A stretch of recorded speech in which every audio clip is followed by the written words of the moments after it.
Hi, welcome back to the She Means Business podcast. We are so glad that you're here. Today, Michelle and I are sitting down with Julie Quesada, the owner, creator, designer, and ever stylish face behind Meraki Jewelry.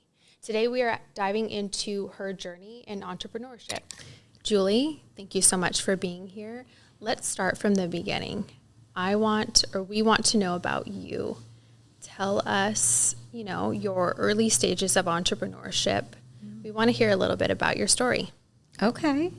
By early stages of entrepreneurship, do you mean my paper route when I was in elementary school? Is that where it all started? Started there, I guess. Sure, let's start back on the paper route. Yeah. I think that I've always worked. So, when I was young, I was always doing side businesses, whether it be a paper route or babysitting or, any way that I could make some extra money. We didn't have a ton of money when I was younger, so I think I was always trying to think of ways that I could, and a lot of it stemmed from my love of clothing. So how can I afford the next thing that I want, or just my next passion? So I started working too really young, like out in retail. I started working when I was 16. So I've literally worked. I've had moments in between where I haven't worked, maybe here and there, but I've literally worked my entire life. So. Did your parents have strong work ethics, or is this something that was just innate in who you are? Yeah, I think one of the great things that my mom and my adopted dad had was a strong work ethic. They always showed up. They always were reliable. They both grew in their careers, so I think that's still instilled in us. Like, we always think you would never not show up for work, even if you're 16, or call in, or, if you were sick, you still went. So those types of things I really learned from watching them. And I also felt like just a high responsibility when it came to work. I just did at a young age. I don't know where it came from, because in my schoolwork, I don't think I was as focused, but in my work, I was extremely dedicated and focused. So my dad used to always remark on that, you are just the best worker. So yeah, it was really interesting. I'm curious, the difference between, academic work and then, work where you saw the efforts of the time and effort that you put in, you got a paycheck, right? 100%. And so did that have anything to do with this is fun, I get to do this, and then in return I get this, which then supports my love of fashion? My passion, right? Yes, I think partially I definitely went to work so that I could earn some extra money. And my parents made it very clear, if you want these extras, you will have to work. So I knew that. But I also think I picked a job that aligned really well with my personality.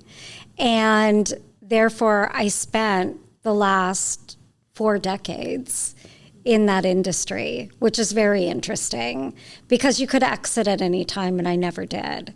So I think I was very fortunate that I landed in something that I really enjoyed. Not always, but overall. That is pretty remarkable from 16 years old, 4 decades later, and you still have the same passion and love for. Yeah. I think there's so many different things you can do in the retail industry. I started out right at the bottom and worked my way up, and I've done several different types of jobs in this industry that have been very interesting. I traveled for 18 years. I led teams, which is really my passion, people. And now I'm working a little bit more behind the scenes in retail, but nonetheless still leading teams and still driving customer experience in an industry that I love, which is fashion.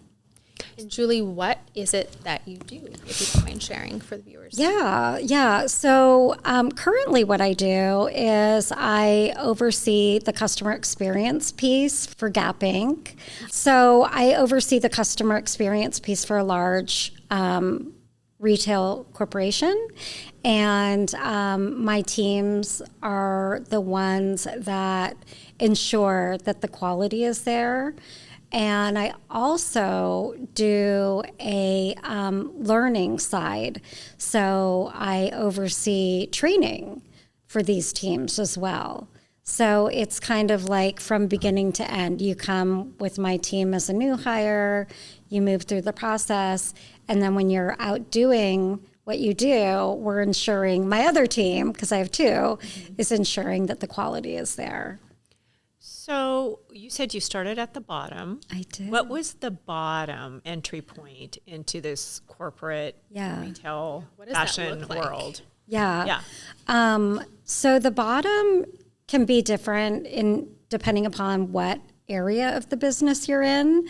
But for me, I spent most of my time out in the field, which is stores. So the bottom looked like coming in as a salesperson or a cashier or whatever it was. And I moved to San Francisco when I was 19 years old with nothing. And I needed to find a job. And I had always worked in retail, and my plan was to go to work and then do college on the side. And so I found a job in retail sales in San Francisco, right down on Union Square, back at a time when stores were really, really the big place to be. There was no online. Right. No e-commerce. So, It was all e-commerce. Yeah. So it was all stores. So I started there, and I quickly, because I loved it, I think so much, I became like a top salesperson really quick. And then I rose to manager, like by the time I was in my early 20s. So I managed a store for a large organization. And you were not born and raised in the United States, is that correct? So no, I was actually born in Canada, and I still am a Canadian citizen. So the interesting part is my family moved here when I was 12, so I've been here over like 40 years. Sure. But I still have a very strong tie to Canada, because even though my life is here, my history and all my extended family is there.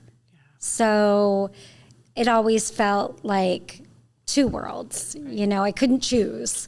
So I have a green card. I can live here for as long as I want. I can work here. I can do all those things. But taxes here. Yeah, we'll happily take your taxes. Yes, right. I know, Thank you for your contribution. Yeah, you never get away from that one. But I still have like really strong family ties to Canada. So I've just always kept my citizenship with the thought, oh, you never know. Yeah. Although I don't think so. But you never know. Yeah. Well, curious. So was your mom always a working mom? Yes. Yeah. From the time that you were small? Absolutely. Yeah. My mom, she was a hard worker. She really was. And she was a single mom. Her and my dad met in high school. I think they were 14. Wow. Like, yeah. They got pregnant with me their senior year. And so 2.5 years later came my brother.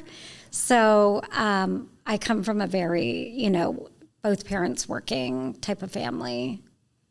Yeah. Well, thank you to your mom and dad for bringing you into this world.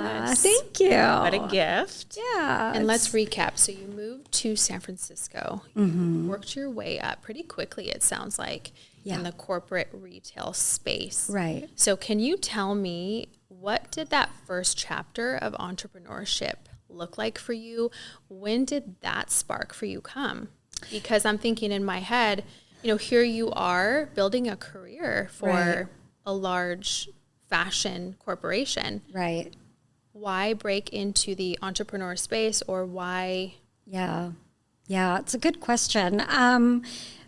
Although I wanted to pursue something my entire life, like my dream would have been to have my own boutique, right? Because that's the space I worked in for so long. I not only ran a store myself and all different kinds of stores. I had like a 4-story store that I ran in San Francisco back in the 90s, which was flagship. So I've done all these things, and then I went to multi-store. So I'd have up to 20 stores that reported into me, and my job was to travel stores. So I always had a passion and a very good understanding of what it takes to run a store, but I never had the ability to rip the Band-Aid off, quit my job, and do it as a full-time job for myself. So I think the entrepreneurship of what I did kind of filled that need, that entrepreneurial spirit of like, I really love what I'm doing. I love fashion. I'm working in fashion. I'm running stores. I love leading teams. I love customers, merchandising, all these things that I could do. I just didn't do it for myself. I did it for someone else for a really, really long time. And starting with my jewelry business was my first toe dip in the water of something that was truly my own. And I'm learning a lot. It's been a couple years, and I'm doing it very slow because of all the other responsibilities. But I'd say that that's really been my first business that I've started.